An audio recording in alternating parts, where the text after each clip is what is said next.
2000 வருஷத்துக்கு முன்னாடி ஒரு பொண்ணு எப்படி தமிழ்நாட்டுல இருந்து கொரியாக்கு போனாங்க அப்படின்னு சொல்லிட்டு ஒரு கேள்வி கேட்கிறாங்க. ஆனா ராஜராஜ சோழன் காலகட்டத்திலே வந்து பார்த்தா கடல் வாணிபம் தமிழ்நாட்டுல இருந்திருக்கு அப்படின்ற சான்றுகளும் இருக்கு. ஆனா ஒரு தமிழ் பொண்ண இவங்க எல்லாருமே வந்து பார்த்தீங்கன்னா வடக்கு பொண்ணு அப்படின்னு சொல்லிட்டு அவங்களுக்கு ஒரு மணிமண்டபமே கட்டி வச்சிருக்காங்க. இப்ப நான் என்ன கேட்கிறேன்னா, ஆனா உத்தரப்பிரதேசத்துல கண்ணு கெட்டின தூரம் வரைக்கும் கடலே கிடையாது. அங்க பொறந்த ஒரு பொண்ணு எப்படி வந்து கடல் மூலமா கொரியாக்கு போயிருக்க முடியும்? 2000 வருஷத்துக்கு முன்னாடி எப்படி நாம கடல் மூலமா கொரியா போயிருக்க முடியும் அப்படின்னு சொல்லிட்டு நெறைய பேர் வந்து பார்த்தீங்கன்னா கேள்வி கேட்பாங்க. ஏன் போ முடியாது? பண்டைய காலத்துல வந்து பார்த்தீங்கன்னா, பல அரசர்கள் வந்து கடல் வாணிபத்த மேற்கொண்டிருக்காங்க. ஒரு பொருள கடல் மூலமா பல நாடுகளுக்கு வந்து பார்த்தீங்கன்னா, வியாபாரம் செஞ்சிருக்காங்க. குறிப்பா சொல்லப்போனா இத்தாலி, ரோம், அப்புறம் எகிப்து போன்ற பெரிய பெரிய நாடுகளுக்கு கூட இவங்க வந்து பார்த்தீங்கன்னா, கடல் மூலமா வாணிபம் செஞ்சிருக்கிறாங்க. இப்படி செய்யும்போது ஒரு பொண்ணு குறிப்பா தமிழ்நாட்டோட கடற்கரையில இருக்க ஆயத்தூர் அப்படின்ற ஒரு இடத்துல இருந்து அவங்க கொரியாவுக்கு போயிருக்க முடியாதா? கன்னியாகுமரி மாவட்டம் இப்ப இருக்குதுல்ல, அதுல ஆயத்தூர் அப்படின்ற ஒரு பகுதி. அதுல வந்து பாத்தீங்கன்னா, 1800 போர் வீரர்கள் மற்றும் சமையல் கலைஞர்கள், மருத்துவர்கள் அப்படின்னு சொல்லிட்டு ஒரு குட்டி கிராமத்தையே கூட்டிட்டு ஒரு தமிழ் பொண்ணு என்ன பண்றாங்க, கொரியாக்கு கப்பல்ல போறாங்க. எதுக்குன்னு சொல்லி பார்த்தா, அங்க இருக்கிற ஒரு அரசர திருமணம் பண்ணிக்கிறதுக்காக போறாங்க. இப்படி இவங்க கடல் மூலமா போய் ரொம்ப ரொம்ப நாட்கள் இல்ல பல மாசம் கழிச்சு வந்து பார்த்தீங்கன்னா, அந்த ஊர்ல இறங்குறாங்க. அப்படி இறங்கும்போது அங்க இருக்கிற எல்லாருக்குமே இந்த ராணிய பார்த்ததுமே புடிச்சு போயிட்டு, ஏன்னா இந்த ராணி அப்படி ஒரு அழகா இருக்காங்க. அப்படி அழகா இருக்கிற இந்த ராணிக்கு வந்து பார்த்தீங்கன்னா, அந்த ஊர் மக்கள் ஒரு பேர் வைக்கிறாங்க. அந்த பேர் வந்து என்னன்னு சொல்லி பார்த்தீங்கன்னா, ஷியோ வாங் காங் அப்படின்றது தான் அவங்களோட பேரு. இதோட அர்த்தம் என்ன அப்படின்னு சொல்லி பார்த்தீங்கன்னா, செம்பவளம் அப்படின்றதுதான். செம்பவளம் அப்படின்ற ஒரு பேர் கொண்ட ஒரு தமிழ் பெண் கொரியாக்கு போயிட்டு அங்க கிங் சாரோ அப்படின்ற ஒருத்தர திருமணம் பண்ணிக்கிறாங்க. திருமணம் பண்ணது மட்டும் கிடையாது. 157 வருஷம் வந்து பார்த்தீங்கன்னா, அங்க ஆட்சியும் பண்ணியிருந்திருக்கிறாங்க. இப்படி அவங்க ஒரு மிகப்பெரிய ஒரு பிரம்மாண்டமான ஒரு ஆட்சி அங்க நடத்திட்டு இருந்திருக்கிறாங்க. இப்ப இந்த வரலாறு வந்து எப்படி வந்து வெளியே வர ஆரம்பிச்சது அப்படின்னு சொல்லி பார்ப்போம். கொரியர்கள் வந்து பார்த்தீங்கன்னா, தன்னோட வரலாறு தெரிஞ்சுக்கணும் அப்படின்னு சொல்லிட்டு முயற்சி பண்ண ஆரம்பிக்கிறாங்க. அவங்க ஏதாச்சும் ஒண்ணு கண்டுபிடிக்கணும். நம்ம எப்படி இங்க வந்தோம்? நம்மளோட வாழ்க்கை வரலாறுக்கு என்ன அப்படின்னு சொல்லிட்டு தேடி பார்க்க ஆரம்பிக்கிறாங்க. அப்ப பக்கத்துல இருக்கிற ஜப்பான், சைனா போன்ற நாடுகள் வந்து பார்த்தீங்கன்னா, ரொம்பவே வந்து வேற மாரியான ஒரு கலாச்சாரத்த கொண்டிருக்காங்க.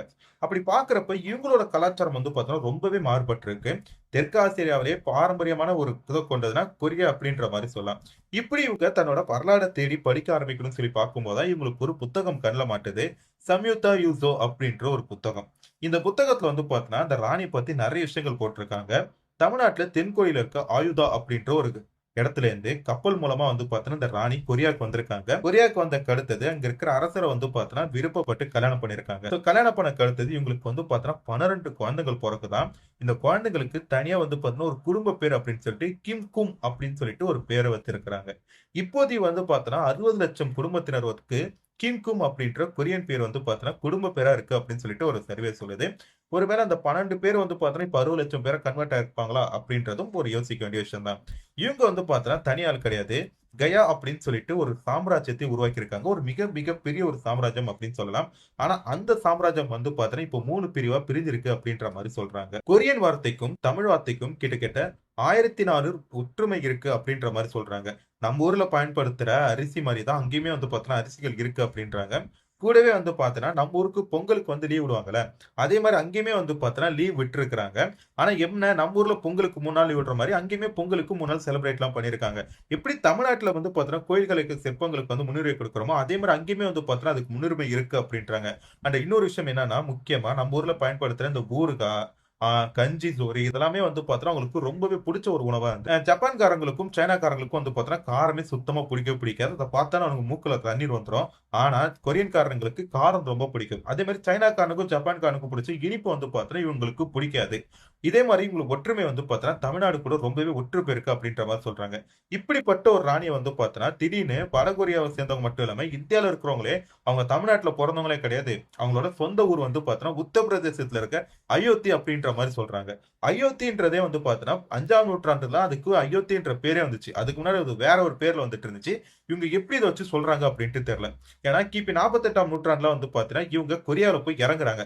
அப்படி இறங்கும்போதே வந்து பார்த்தீங்கன்னா, இவங்க ஒரு கப்பல் மூலமா தான் போயிருக்காங்க. ஆனா, இவங்க கையில வந்து மீன் சின்னம் இருக்கிறத பார்க்க முடிஞ்சிருக்கு. சோ மீன் சின்னம் அப்படின்ற யாருன்னு சொல்லி பார்த்தா பாண்டியர்களோட கொடி தான். சோ 2000 வருஷத்துக்கு முன்னாடியே பாண்டியர்கள் வந்து பார்த்தீங்கன்னா மீன் கொடிய பயன்படுத்தியிருக்காங்கன்றனால, இவங்க ஒரு பாண்டிய நிலத்து பெண் தான் அப்படின்றத நம்மளால சொல்ல முடியும். சோ பாண்டியர்கள் தான் இப்போ கொரியால போய் வாழ்ந்துட்டு இருக்கிறாங்க.